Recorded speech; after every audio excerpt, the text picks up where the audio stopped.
Good evening, everyone, and happy Tuesday. And today, what I'm going to do is not a tag and not a what am I reading activity. I'll do that tomorrow. But rather, my little book hauls that I've done throughout the week that I didn't cover over the weekend. So let me show you what I got. Some I found at Barnes & Noble. And some I found, where did I find this? At the Open Book, which is a local used bookstore. And the other one I got from eBay. So the first two, the ones that I found at Barnes & Noble, one, I'm telling you, there was a booktuber, no, the other day when I was taking it easy and just watching a little something, I found a documentary on YouTube, and it's called Hello Books. And it's about a place called the Bookstore, and I believe it's in Massachusetts. And it's just the most wonderful story. I hope one day I can make it to that bookstore. I really hope that the owner is still there as well. This is a documentary you can find on YouTube. It's called Hello Bookstore. That's it, Hello Bookstore. Oh, if I can find the link, I'll put it on the description for you. I so enjoyed it, really. It's like to have more bookstores like this in our own neighborhoods would be just fabulous, really. It really would. And one of the books, he's like one of those, I guess you could say, old school booksellers. He knows about all the books. You know, he can talk to you and say, oh, you like this, you're probably going to like this as well. And oh, let me tell you about such and such. And he's always got a great story happening. And one of the books he mentioned, someone had come in and I think they were looking for travel books, but not really like a travel guide, but a narrative sort of travel book. And I forgot which one this person was first looking at, but he recommended this particular book, and he briefly went into the storyline itself. And he piqued my interest. I was like, oh, I think I want to read that book.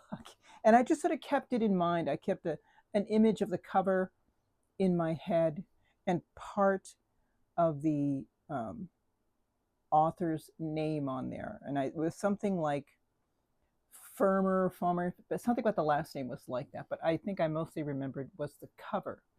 And I caught, because of the cover, that it was an NYRB, a New York Review of Books publication.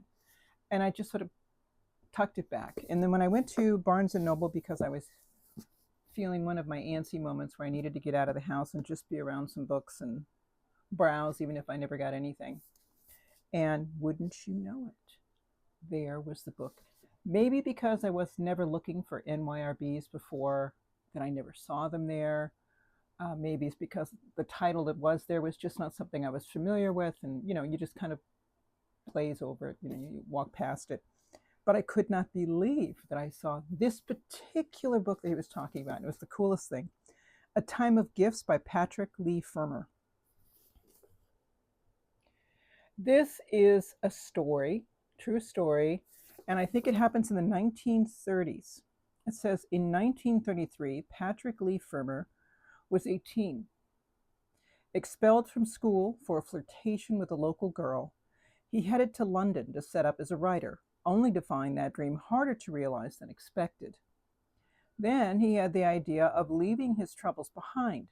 He would change scenery, abandon London and England, and set out across Europe like a tramp.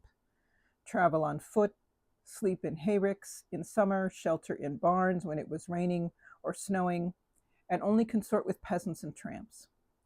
Shortly after, Leigh Fermor shouldered his rucksack and set forth on the extraordinary trek that was to take him up the Rhine, down the Danube, and on to Constantinople. And in the documentary I was watching, the bookseller talked a little bit more about the book and a little bit more of the story. I have to read it now. I mean, gosh, to be someone like this bookseller, to know that much about books and just to have all that knowledge, and to be able to make connections like that, not only for themselves, but for other people, I think is just a dream. Wouldn't I love to do that? So now I've got a wonderful little book that I'm going to read, and I don't know how I'm going to squeeze it into everything else I'm trying to read, but that's part of the fun. So that I found this at Barnes & Noble. And then not too far from that, I found this, A Visit to Don Otavio, A Mexican Journey by Sybille Bedford, another NYRB. And the little blurb on the back says, in the mid-1940s, Sybille Bedford set off from Grand Central Station for Mexico, accompanied by her friend E. A hamper of food and drink, Virginia ham, cherries, watercress, a flute of bread, Portuguese rosé, books, a writing board, and paper. Her resulting travelogue captures the violent beauty of the country she visited. And I like how this last part says, Bedford doesn't so much describe Mexico as take the reader there. And then it goes into the details on that. You know what? I thought, here's another good one. Let me read this as well. So now I have 2 NYRBs, I think. If I'm not mistaken, these are the first NYRB books that I've ever owned. So these 2 here. Then I went to the open book. Oh, let me see. The date on this one is January 14th. Perusing. You know, you're not really going for anything, but, you know, maybe you'll find something. And I did. I found Decameron by Boccaccio. Or Boccaccio, I guess you would pronounce it. And I've heard so much about this, and I believe, yes, this was written during the Middle Ages. So this was just perfect. I think normally when I'm going into a bookstore, the first thing on my mind is to find something that I'm currently studying with my history studies. I'd heard of this. I didn't know what it was about, but I heard about it often enough that I thought, just keep my eyes peeled. And here I found it. And this is published by Vintage Classics. It's very floppy. It's in excellent condition. The font passes. I'd prefer it to be a bit bigger, but this book is really in such wonderful condition. There's no sign of any highlights or lining or anything. And normally, now this sold for $14 when it first was published from Vintage. And this particular one was published in 2008, and it was $14, and I got it from the open book for $8.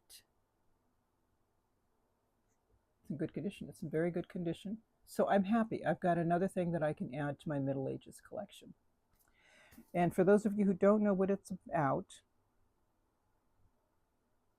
it's a translation, obviously, from the Italian. And the blurb says, in the summer of 1348, with the plague ravaging Florence, 10 young men and women take refuge in the countryside. There they entertain one another for 10 days with tales of love, death, and deception, featuring a host of characters from lascivious clergymen and mad kings to devious lovers and false miracle workers. Named after the Greek word for 10 days, the Decameron draws on ancient mythology, historical events, and everyday life, blending them into a treasury of tragic, comic, and outrageously bawdy stories that have influenced writers and entertained readers for more than 6 centuries. I'm glad I found it, the Decameron by Boccaccio. And the next one I found, it looks like I'm going to be collecting the books in this series. Another book from Ignatius Critical Editions, and this one is Jane Eyre. This one's in pretty good condition. A little bit of yellowing, and I just noticed a little bit of warping in the back, but I'm wondering if that wasn't more so because it just wasn't packed right, you know, when they were storing their books before they decided to sell them to a used bookstore. But it doesn't look like water damage at all. I just think it was not being careful about how they packed the book. But other than that, it's in excellent condition. So Jane Eyre is another book adding to my collection of Ignatius Critical Editions. And I think this is book number 5. 1, 2, 3, yeah, book number 5. Okay. So in this collection I have Pride and Prejudice, Frankenstein, King Lear, and Hamlet. Now I have Jane Eyre. And the last one, now I at the suggestion of Jim at Great Books, Big Ideas, he was talking about this anthology. He used to teach from it. And the authors he mentioned really caught my attention. I thought, wow, that sounds like a cool anthology. I wonder if I could find one for a very affordable price, because it's a reading for college writers, right? And they tend to be a little pricey. And if it's a university press, I guarantee you it's pricey. So you want to try to find something that's really inexpensive. I think I paid $8 for this, maybe. And it's entitled The World of Ideas, Essential Readings for College Writers. And I got the 8th edition. I think this was the same edition that Jim was holding up. There's a newer edition that he showed that I believe his wife is using. And I'm just so curious. I just want to read through these and at least some of the stories. He really piqued my curiosity when he mentioned this. I love to read these sorts of books. I just think they're, I don't know what draws me. I don't know. I just love to read these sorts of books, and I have a few of them. And I still like to read them, even though these were books I used at when I was going to community college, and starting to write. And they even had high school versions of books like these, and I remember those as well. But there's something about it that always caught my attention.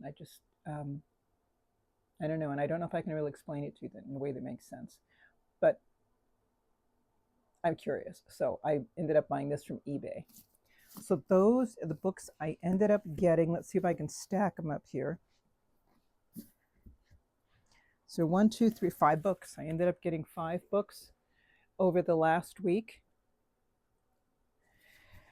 Oh, and they're all going to be added to my current collection. I think the last time I counted was sometime last year, maybe, or more, if not before that. And it was around 1,300 or so. I know I have 1,300 plus books, so I don't know what this brings it to now. Maybe one day I'll decide to recount the books. We'll see. But that's what I've got, everybody. If you liked what you saw, remember to press that like and subscribe button, and I'll see you all in just a few days.